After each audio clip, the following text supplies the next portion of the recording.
Mr. Beast, congratulations. That's a regulation-sized belt I see that you have there. Yeah, of course. Heavyweight.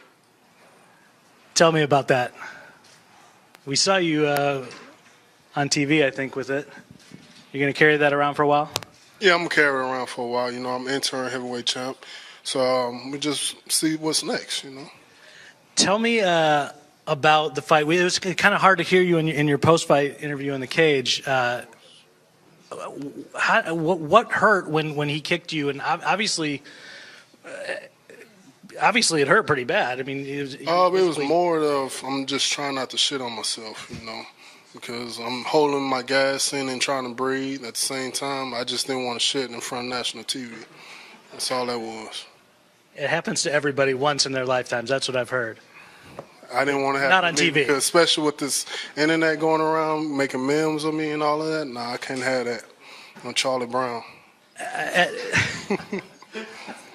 Before the second one, I kind of started to wonder, maybe are you kind of playing possum with the whole thing? But that was legit. I mean, he got you in the midsection. And how did you work through that? How were you able to work through it? I just eased out a little fart, you know, and just trying to clear my stomach out just a little bit, and just once I did that, it was good. Then the second round, it came back again and just stopped bubbling. Then I was like, I got to end this fight.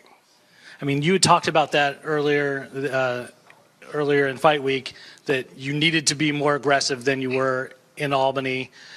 Obviously, that came on in the second round. Was it all about the feeling in the midsection that really forced that to get you to go forward like that? No, the thing is that reason why I be calling out these guys left and right that I know is better than me, because like I said before, it's just going to bring out the better fighter in myself.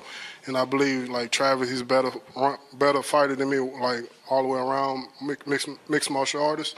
And I just feel like that it was just going to bring out a better fighter in myself and just put on a better show for the fans. You know, the same way with Big Country. You know, I know Big Country was coming in and he's got a name behind himself. And I just knew it was just going to bring a better fighter out of myself.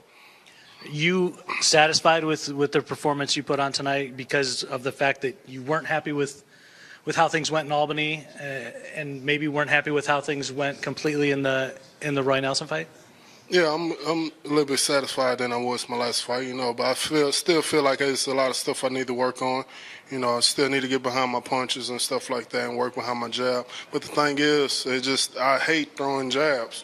You know, to me, jabs are just a waste of time. I just like to just swing and bang. But I know that a lot of guys are going to start getting used to that and try to counter off of that. But, you know, my coach said you got to set up the jab and throw the right hand or whatever behind it. But to me, I just hate throwing jabs. I find that you're this kind of fantastic contradiction for yourself in that you say that you need to work on a lot of things and that you're unhappy with your performances, yet you have a belt and you plan on being champion in 2017. So kind of walk me through that line that you have to straddle in your own head with where you are in terms of your fight career. It's just that I got to work on my overall game. You know, so a lot of guys at the top 5 right now, they good everywhere. You know, me, I'm just about almost one-dimensional, you know. But, you know, I believe I got the most heart in this division, you know.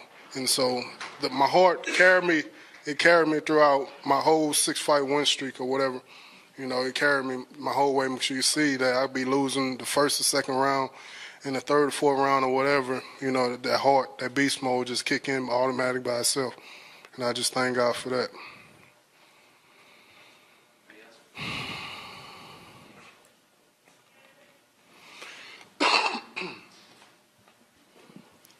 Y'all can have this cold out here too, man. All this snow and shit. I'm from Texas.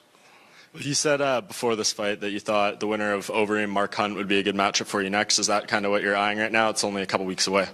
Yeah, that'd be good, but I still want at least 3 months off, you know, because the reason why I want 3 months off because I've been fighting just about every other month or every 2 months like that, and just really couldn't just relax my mind, you know, and it just causing trouble at home because I'm walking around with an attitude all the time because once I get in beast mode, I'm in beast mode all the way into fight day.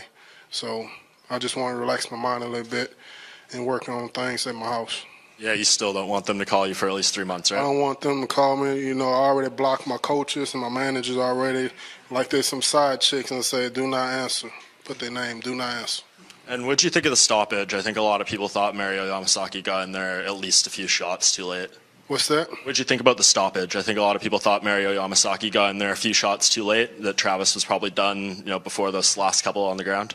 No, I appreciate it.